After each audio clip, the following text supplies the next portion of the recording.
রবিন ভাই। আর এই মাদ্রাসা হচ্ছে আমাদের ঘরোয়া মাদ্রাসা। তো ভাই একটু সবার উদ্দেশ্যে কিছু বলেন। আমার নাম মোহাম্মদ জুবের আলম খান রবিন। আমার একই সাথে কয়েকটি পরিচয় আছে।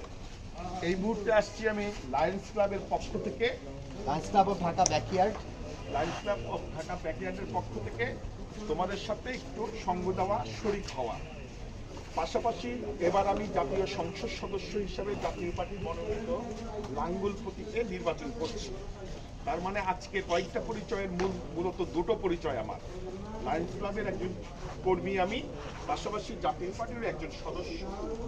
তো আমি আজকে যারা পুরাতন যারা আছে, আমাদের এখানে সেক্রেটারি সেলিম আছে, এরা বিভিন্নভাবেই এই মাদ্রাসার সাথে যুক্ত, এবং রোজেল আমার এই ভাই সকলে যুক্ত।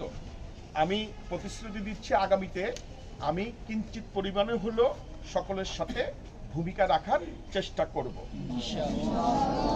এখন সামনে নির্বাচনের ব্যস্ততা, এর মধ্যেও লায়ন্স ক্লাবের পক্ষ থেকে আসতে পেরেছি বলে আমি কৃতজ্ঞ বোধ করছি, এবং আগামীতেও থাকার আশ্বাস দিচ্ছি এবং থাকবো বলেই মনে করছি। এখন সামনে নির্বাচন, এই ব্যাপারে যদি করণীয় কিছু থাকে আপনাদের কাছে দোয়া, ভোট, সমর্থন সব কিছু প্রত্যাশী।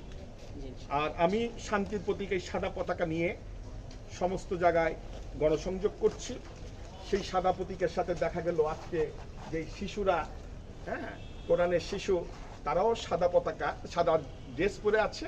আমি মনে করলাম আমরা একটা বিন্দুতে আমরা একই রকম, আমাদের লক্ষ্য উদ্দেশ্য শান্তি পৃথিবীব্যাপী ছড়িয়ে পড়ুক, সারা বাংলাদেশ ব্যাপী ছড়িয়ে পড়ুক। এখন যে বিভক্তি চলছে, ভেদাভেদ চলছে, আমাদের মধ্যে একজন আরেকজনের সাথে যে দলাদলি চলছে, দেখা যাচ্ছে একজনের সম্পর্কের সাথে আরেকজনের সম্পর্কের মাঝখানে দেয়াল সৃষ্টি হচ্ছে, দেয়ালটা আবার প্রাচীরের সৃষ্টি হওয়ার লক্ষ্যে চেষ্টা চলছে।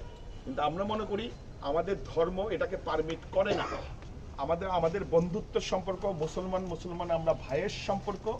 আমরা মনে করি আমাদের ভুল ত্রুটি থাকবে, এর মধ্যেও যাতে আমরা ভুল ত্রুটিকে ক্ষমাসুন্দর দৃষ্টিতে দেখে আমরা সঠিক পথে ধাবিত হই, আমাদের মধ্যে যাতে বন্ধুত্বের সেতু রচনা হয়, এবং আমরা ঐক্যবদ্ধ জাতি হিসাবে আমরা সকলে যাতে মানুষের জন্য, বাংলাদেশের জন্য ভূমিকা রাখতে পারি।